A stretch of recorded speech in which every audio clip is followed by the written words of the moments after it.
A mediados de agosto de 1890 se efectuó uno de los sepelios más concurridos en la historia de Waterbury, Connecticut. Los presentes se afligieron por el fallecimiento a los 38 años de edad del padre Michael J. McGivney, fundador de los Caballeros de Colón. Asistieron delegaciones de casi los 57 consejos de los caballeros establecidos en los primeros 8 años de la orden. También asistieron el obispo de Hartford, más de 70 sacerdotes de Connecticut y líderes cívicos. Se informó que todo carruaje disponible, varias millas a los alrededores de la ciudad, se alquiló para el gran funeral. El funeral del padre McGivney fue una expresión de amor y de respeto que la gente sintió por este laborioso y santo sacerdote. También reflejó la profunda e inmediata aceptación de los caballeros de Colón por los inmigrantes católicos. Aceptación que se hace patente hasta nuestros días. Los Caballeros de Colón somos hoy en día la sociedad más grande de hombres católicos en el mundo. Al celebrar el 100 aniversario de los Caballeros de Colón en 1982, se trasladó el cuerpo del padre McGivney desde Waterbury hasta la iglesia de Santa María en New Haven. Ahora sus restos descansan en la iglesia donde diariamente se ofrece una misa por el eterno descanso de los miembros de la orden que han fallecido y por sus esposas. Además se rezan oraciones en su honor.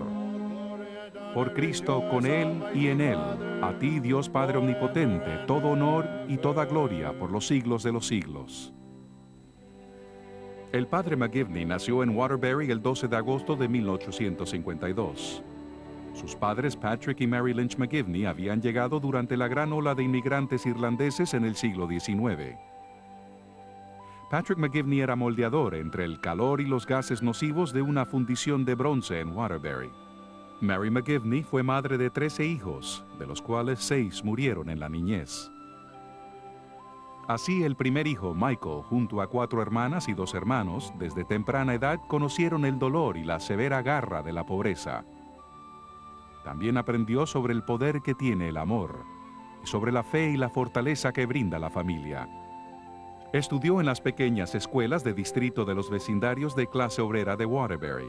Como era un niño muy aplicado, se ganó la admiración del director de su escuela por su conducta excelente y destreza en los estudios. Después de la Guerra Civil, cuando la industria metalúrgica de Connecticut florecía, dejó la escuela a los 13 años para trabajar. Su trabajo en el departamento de cucharas de una fábrica de artículos de bronce complementaba el mantenimiento de la familia. Cuando Michael cumplió 16 años en 1868, dejó la fábrica. Con la idea del sacerdocio muy viva en su mente, viajó a Quebec, Canadá, con su párroco de Waterbury. Allí se matriculó en el Colegio de San Jacinto, en el que se enseñaba en francés. Puso gran interés en las materias que le ayudarían a ingresar a un seminario. Luego siguieron 2 años de estudios en el Seminario de Nuestra Señora de Los Ángeles, vinculado a la Universidad de Niágara, Nueva York. Más adelante, el joven McGivney se mudó a Montreal para tomar cursos en el Colegio de Santa María, una institución jesuita. Se encontraba allí cuando falleció su padre en junio de 1873. Sin recursos económicos y preocupado por su familia, fue a casa para el sepelio y se quedó más tiempo en Waterbury. Entonces, a petición del obispo de Hartford, ingresó al seminario de Santa María en Baltimore, Maryland. Tras 4 años de estudios, fue ordenado sacerdote el 22 de diciembre de 1877 en la histórica Catedral de la Asunción de Baltimore, por el arzobispo y luego cardenal James Gibbons. Varios días después, con su madre presente, celebró su primera misa en la iglesia de la Inmaculada Concepción de Waterbury. El padre McGivney comenzó su ministerio sacerdotal en la Navidad de 1877 como asistente del párroco de la iglesia de Santa María en New Haven, la primera parroquia de la ciudad. Después de que un incendio destruyese la vieja iglesia, se construyó una de piedra en una de las mejores calles residenciales de New Haven. Los vecinos se quejaron y hasta el periódico New York Times lo reseñó en 1879 con el titular: «Cómo una avenida aristocrática fue manchada por una iglesia romana». Así fue como el padre McGivney comenzó su ministerio sacerdotal. bajo un clima de tensión y defendiendo a las familias irlandesas de clase obrera a las que servía. Los sacerdotes de la iglesia de Santa María tenían que dar atención pastoral a los presos de la cárcel de la ciudad. En un caso notable, un irlandés de 21 años de edad, borracho, mató a un policía de un disparo. James Chip Smith fue juzgado por homicidio en primer grado en 1881, hallado culpable y sentenciado a la horca. El padre McGivney lo visitaba diariamente. Luego de una misa especial el día de la ejecución, la angustia del sacerdote era intensa. El joven convicto lo confortó al decirle: «Padre, sus ministraciones santas me han permitido enfrentar la muerte sin el mínimo miedo. No tema por mí, no debo perder ahora el ánimo». El padre McGivney trabajó intensamente con los jóvenes de la parroquia de Santa María, dando clases de catecismo y organizando una sociedad de total abstinencia para combatir el alcoholismo. En 1881 comenzó a discutir con varios laicos la idea de establecer una sociedad benéfica fraternal católica. En una época en que los clubes parroquiales y las sociedades fraternales tenían mucha acogida entre el pueblo, el joven sacerdote sabía que debería existir algo para fortalecer la fe religiosa y a la vez atender las necesidades económicas de las familias agobiadas por la enfermedad o muerte del proveedor de la familia. Su concepto de una organización dirigida por laicos, pero asociada con la Iglesia, fue la base para la acción católica laica. Discutió ese concepto con el obispo Lawrence McMahon de Hartford, quien le dio su endoso. Viajó a Boston para hablar con la Orden Católica de Guardabosques de Massachusetts y viajó a Brooklyn para consultar con la Legión Católica de Benevolencia. También se reunió con otros sacerdotes de la diócesis. En todo lugar buscaba información que pudiera ayudar a los laicos católicos a organizarse en una sociedad benéfica.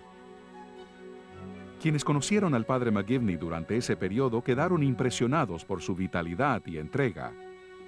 El padre Gordian Daly en una ocasión dijo: «Solo lo vi en una ocasión, y sin embargo recuerdo ese rostro pálido pero angelical como si lo hubiera visto ayer».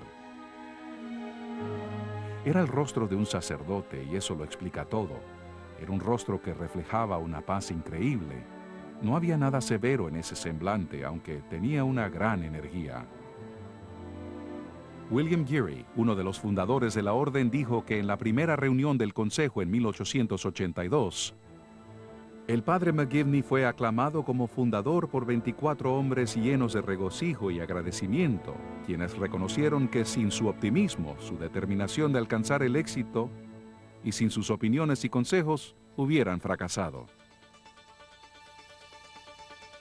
El padre McGivney sugirió que la orden se llamara Hijos de Colón. Así se unirían el catolicismo y el americanismo a través de la fe y la visión del descubridor del Nuevo Mundo. Hijos fue sustituido por caballeros porque miembros claves del grupo organizador, que habían luchado en la guerra civil y nacido en Irlanda, consideraban que sería aconsejable un ritual noble en respaldo de la causa incipiente de libertad civil católica. La primera referencia pública sobre la orden la hizo el New Haven Morning Journal and Courier el 8 de febrero de 1882, que la primera reunión de los Caballeros de Colón se había efectuado la noche anterior. El 29 de marzo, la legislatura de Connecticut otorgó permiso legal a los caballeros para constituir una corporación. Los principios de la orden en 1882 eran unión y caridad. Fraternidad y patriotismo se añadieron después. Desde sus comienzos, cada uno de estos ideales desempeñó un papel importante en las ceremonias. Los temas relacionados con Colón, dice el historiador Christopher J. Kaufman, reflejan con orgullo la promesa americana de libertad, igualdad y oportunidad. En abril de 1882, el padre McGivney, con el consentimiento del obispo McMahon, escribió a todos los párrocos de la diócesis de Hartford. El propósito principal de la orden, escribió, es disuadir a los católicos de unirse a sociedades secretas, brindándoles mejores beneficios en caso de muerte o enfermedad. Exhortó a cada párroco a ejercer su influencia para formar un consejo en su parroquia. El padre McGivney instaló formalmente a los primeros oficiales del Consejo San Salvador número 1 de New Haven en mayo de 1882. Para mayo de 1883, el Consejo número 2 se había instituido en Meriden, Connecticut, y el obispo McMahon, muy impresionado con la organización, se hizo miembro del Consejo número 11 en 1884, en el que sirvió como capellán. Para fines de 1885 había 31 consejos en Connecticut. La dedicación del padre McGivney hacia la orden era patente en sus viajes por todo Connecticut y en su correspondencia sobre asuntos de los caballeros de Colón. En la iglesia de Santa María, a pesar de todo, siguió siendo el activo asistente de párroco con su continuo interés en los problemas de cada feligrés. En noviembre de 1884, fue designado párroco de la iglesia Santo Tomás en Thomaston, Connecticut, a 10 millas de su ciudad natal. Era una parroquia con varias fábricas, endeudada y donde se daba servicio a fieles de la clase obrera de pocos recursos, pero con mucha fe. El padre McGivney rezó mucho al aceptar la designación y comenzó una nueva etapa de su vida, tras 7 años en Santa María. Sus feligreses de New Haven prepararon una resolución en su honor, impresa sobre un dibujo de un cáliz y una hostia. En ella decían que a pesar de sus dolencias y aflicciones, su cortesía, bondad y pureza de vida habían conquistado el amor y la confianza de los feligreses de Santa María, cuyo afecto los seguirá en todo lugar donde trabaje en el futuro. Durante los 6 años subsiguientes en la iglesia de Santo Tomás, luchó contra la deuda y estableció los mismos vínculos de devoción e interés por el bienestar del prójimo que había desarrollado en New Haven. Siguió además como capellán supremo y contribuyó a que la orden se extendiera a Rhode Island. Posteriormente, entre 1901 y 1939, sus hermanos más jóvenes, los padres Patrick y John McGivney, sirvieron a la orden como capellanes supremos. El padre McGivney, quien nunca gozó de muy buena salud, repentinamente contrajo pulmonía en enero de 1890 y se puso muy grave. Fue sometido a varios tratamientos para consunción, pero su salud siguió deteriorándose. El joven sacerdote perdía su fortaleza física, al mismo tiempo que la orden que había fundado adquiría nueva vitalidad. El 14 de agosto de 1890, el padre Michael J. McGivney falleció a la edad de 38 años. En 13 cortos pero muy productivos años como sacerdote, la piedad y la compasión del padre McGivney se ganó el amor de los que sirvió como sacerdote y párroco. Con sus inspiraciones cristianas, liderato y tino administrativo, se ganó la lealtad y el afecto de los miles de personas que lo conocieron como el fundador de los Caballeros de Colón. Desde el día que la fundó, la organización ha fortalecido a los católicos en su fe, les ha ofrecido un medio para afianzar su seguridad económica en un mundo a veces egoísta y les ha elevado el autoestima. Desde su humilde comienzo en el sótano de una iglesia, los Caballeros de Colón se han desarrollado extraordinariamente. Hoy combinan el fraternalismo católico con una de las empresas de seguros más exitosas de los Estados Unidos. Más de 12,000 consejos están activos en 13 países. Además, más de 1.600.000 Caballeros de Colón contribuyen actualmente más de $100 millones y más de 50 millones de horas como voluntarios en obras caritativas.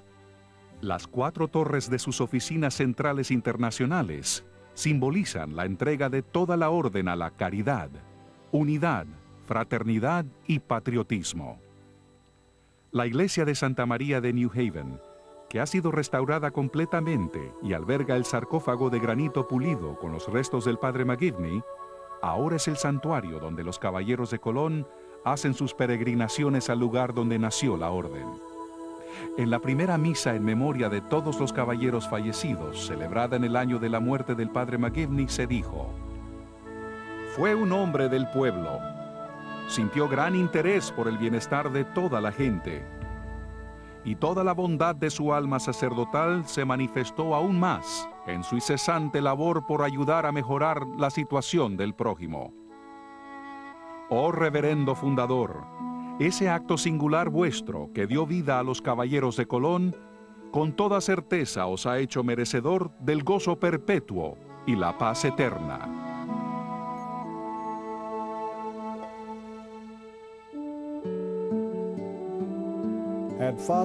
Si el padre Michael J. McGivney hubiera hecho en su vida solo lo necesario para preservar su vocación sacerdotal, habría dejado un rico legado a la iglesia. Sin embargo, el Espíritu Santo llamó a este joven sacerdote a hacer algo más. Lo llamó a fundar los Caballeros de Colón. Hoy más de 1.600.000 caballeros y sus familias de todo el mundo orgullosamente seguimos sus pasos en nuestra vocación de Caballeros de Colón católicos. Dicha vocación, sin embargo, conlleva una responsabilidad. La responsabilidad de ser un caballero de Colón que el padre McGivney pueda reconocer como hermano, así como seguramente reconoció a los miembros fundadores en la iglesia de Santa María. ¿Cómo lograrlo?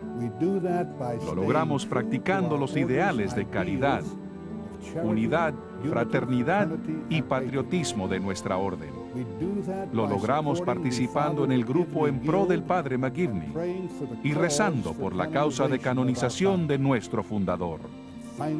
Finalmente, lo lograremos invitando a todo católico idóneo y a su familia a unirse a los Caballeros de Colón, con lo cual mantendremos vivo el legado del padre McGivney para las generaciones futuras.